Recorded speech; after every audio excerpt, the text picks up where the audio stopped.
Hello everyone, my name is Jimmy and welcome back to The Last Lap. Today we're going to be recapping the Sonoma and Mid-Ohio race for the Xfinity Series and the Cup Series that happened this previous weekend. Before we hop into it, I do have to remind you to hit that subscribe button down below. It really does help the channel grow, help us reach more people.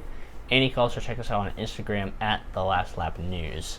Now we're going to go ahead and hop straight into the show, and I got to introduce my buddy Matthew, as always my friend and co-host on the show, and it was back to road course racing. So what do you got to say briefly about all the road course action going on this weekend? It was crazy. A lot of it was an interesting endings to both of those races. So we'll see how it goes with these discussions.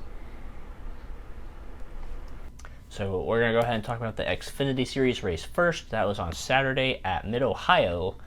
I personally really like that track, and I feel like the Cup Series should eventually try and go there. But we're going to talk about that really quick first. And the first and most important thing about the Xfinity race, that was probably the biggest issue, is that there was controlled pit stops. So basically that means that the cars had to come down pit road, and when they were on pit road, they had to be on pit road for a minimum of a minute, I'm pretty sure. And if it was a caution, everybody would come down pit road and pit, and then everybody would get their track position back, which I did not really care for. I kind of understand where they're coming from, because most teams had their crew in Mid-Ohio and then their main crew in the Cup Series in Sonoma, so I can kind of see why they did it, but I didn't really like that idea at all. But moving forward, we're going to talk about the race itself. Noah Gragson, Harrison Burton, and Justin Allgaier all had issues in the race. Two of them went off track, and then one of them Allgaier had some type of mechanical issue. And then AJ Allmendinger ended up getting a penalty for having the time issue thing on pit road, and he had to do a pass-through penalty, which I didn't like. Matthew probably didn't like it either, but he had to go all the way to the back of the field for that, and yeah, that was not a good look right there. He was able to drive back through the field, though, and he caught a break with a late race caution, and he would restart third behind Austin Cindric and Ty Gibbs. And Austin Cindric took the outside, Ty Gibbs was on the inside, and then Allmendinger was behind Ty Gibbs and shot them 3 wide into turn 1. Made a really aggressive move, made the pass, cleared both of them, and then Austin Cindric ended up getting shoved out of the way and getting spun off to the right, and Allmendinger will pull away, and then that would cause a caution. And then there were 1 or 2 more cautions after that, but after AJ Allmendinger took the lead, he just was able to hold on to it on those restarts and end up taking the win. So I'm really glad AJ won. He deserved it, had the best car all day long. It was unfortunate that he had that penalty for the whole pit stop meeting minimum time thing, but I'm glad he was able to bounce back from that and get the win, because I don't think they should have had the controlled pit stops in the first place. But Matthew, what do you have to say about the Xfinity race? Well, it was a pretty good race. Actually, Austin Cindric was the best car all day. It was just late in the run he got taken out. So, I mean, Allmendinger was up there too, but Cindric was technically the best car. But these controlled pistons, I do appreciate that they care about these lower teams. They don't really have the budget for their own pit crews like the Cup Series does, but they had to add these extra gimmicks like no fuel or no tires, vice versa. No, it has to be this exact time. I mean, there's no reason to add these gimmicks to go with it. I mean, it's like they get a good idea, and then somebody in the meeting is like, "Hey, let's put this in it. Well, that'll be a good idea." So I don't like half of it, but also like half of it as well. So I mean, it's a good idea, but they need to tweak some of those gimmicks out of it. Then it'll be just right. But other than that, it was a pretty good race, and it's nice to see. It's always nice to see Coling Racing and Victory Lane Victory Lane, especially how those drivers are like family to each other. Yeah, and it was cool how it was basically College Racing's backyard. Apparently, the owner was only like an hour and a half, lived only an hour and a half away, or their headquarters was an hour and a half away or something. So it was really cool to see AJ Allmendinger get the win. And Justin Haley finished second as well, and he had a bunch of damage on the left front of his car. So it was cool to see Kaulig get a 1-2 finish there. Ty Gibbs would finish third. But now we're going to transition into the Cup race at Sonoma today. And started off with Hendrick Motorsports starting 1, 2, 3. Larson, Elliott, and Byron would start 1, 2, 3. Larson would win stages 1 and 2. And it was Charlotte 2.0. Kyle Larson just had the best car today easily by a mile, which shocked me a little bit. Like, I thought he would be able to contend. I thought Chase Elliott and Martin Truex would be the two at the front most of the day, but Kyle Larson, like, absolutely killed it. He left everybody in the dust. Nobody could touch him. So he would win stages 1 and 2, and there was a lot of pit strategy throughout the race as well. People would pit a few laps early, some would stay out, which I really like, but it gives me a headache trying to figure out who pitted when and all of that. But it's interesting always to see the teams play with fuel mileage at road course races. But yeah, Kyle Larson, even if he fell back in traffic, he would drive all the way back up to the front and take the lead. I know in stage 2 he was back and probably outside the top 10 and drove his way all the way up and ended up winning stage number 2. There was a caution with 19 laps to go, and pretty much everybody pitted except Brad Keselowski and Joey Logano, and then a few other drivers. I think Kyle Larson started 6th or 7th on the restart, and then Chase Elliott and Martin Truex were behind him. And they would all eventually make their way up to the front, and there were cautions on cautions, 2 or 3 more cautions, and then on the final restart, a green-white checker, Kyle Larson was able to get out front, and Chase Elliott was in second.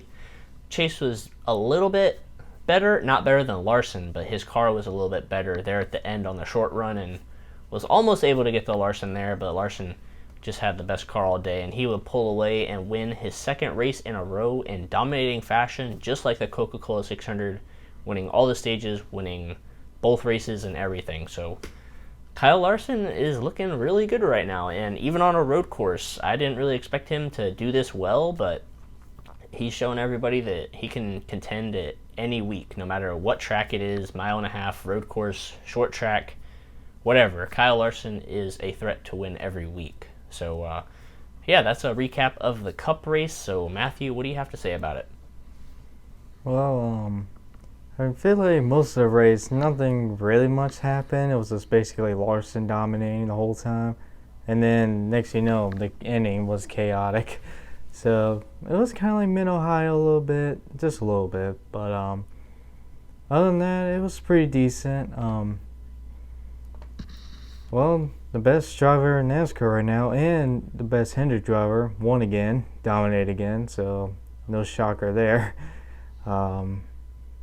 I will say this though, they might want to be careful how much speed they're putting out right now, because we've seen at times like some teams are strong in the first half and in the second half they completely fall off, and vice versa. Like Chase Elliott last year, he was good last year in the beginning, but it wasn't like the best car.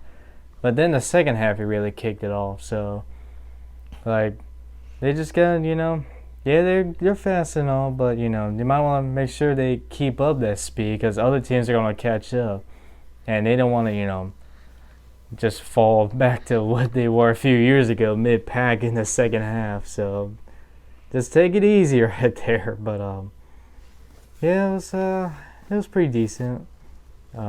It's so weird seeing Kyle Busch in a sports clip car. It's that's weird. I mean, it just doesn't look right. But they gave him a top 5, so I'm not complaining. The one thing I was curious about was Ross Chastain. When he spun out, he was able to gain spots from that. I thought he would be in the back. I don't understand that part, but oh well. Well, and then it was a decent race. Yeah, I didn't really understand that either, and I know they mentioned it in the broadcast that they were wondering how Ross Chastain somehow gained spots from that spin, but I'm going to go through the top 10 really quick. So Kyle Larson did get the win. Chase Elliott finished second. Just the flip of Coda when Chase Elliott won and Kyle Larson finished second. Martin Truex Jr. finished third. Joey Logano fourth. Kyle Busch fifth. Kurt Busch in sixth. Ross Chastain seventh. So two really good runs for the Chip Ganassi cars right there, finishing sixth and seventh. Denny Hamlin in eighth. Alex Bowman ninth. And Ryan Blaney 10th. So Penske, once again, not really anywhere. Joey Logano got up there, but that was mostly just because of pit strategy, and then there were a bunch of torn up race cars. Like almost every car had some type of damage on it, and there was a pile up. One of those cautions near the end in the final turn there, and William Byron's car got destroyed, and everybody's cars were starting to get destroyed near the end of that race. So I like Sonoma because it's not really a high speed track, and same thing with Mid-Ohio, honestly, for the Xfinity Series. Not really high speed tracks, but you got a lot of bumping and banging, kind of like that short track feel. But that's the top 10, and now we're gonna rate the Cup race really quick. I guess I'll go first. I'm gonna give it a 6.5 out of 10. It was a good road course race. I always love road course racing and the pit strategy and everything that goes into it. Not really competitive up at the front of the field, but there was a lot of action further back in the pack. Lots of good racing, a few accidents as well, and it came down to a few late race restarts there at the end. So I'm going to give this race a 6.5 out of 10, and what are you going to give it? I'll give it a 5 out of 10. I mean, most of the race was basically just three cars in top three the whole time, dominating the race until the end, so I'm just giving it a 5 out of 10. Man, Matthew on the low ball end of the rating the race today, but okay. But now we're going to go into our fantasy points.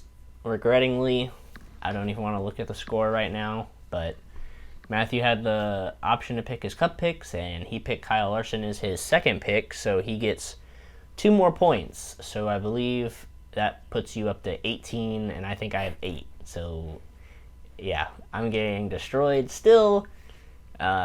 Unfortunately, my Xfinity pick didn't win. Austin Cindric was looking good. He had a really good car until that late race restart there at the end, but at least, I want to say at least Chase didn't win, because then I'd be happy but sad. But anyways, yeah. Same. So you get 2 more points, and I believe you're at 18 points, and I'm at 8. So, yeah, what do you got to say about that? Not much. Pretty much said what I said in this race. Just all I do is win. That's probably the song playing in the back of your mind right now. All I do is win. That's we need probably what you're thinking. But we need to win more races.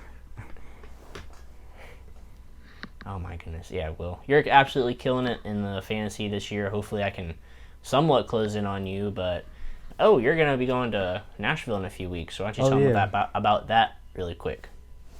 Yeah, I'll be at Nashville Super Speedway for the inaugural Cup race. I'm just going to Cup race though, so hopefully this time it doesn't rain, because I tried to go to Bristol Dirt in the Truck Series and it rained, so don't need that, please. Yeah, so we'll try our best to get you guys a little bit of content from that. I'm sure Matthew will knock it out of the park and record some really good stuff. We'll try to throw in here when that video comes out, but that's going to wrap it up for this video, and we will catch you guys in the next one.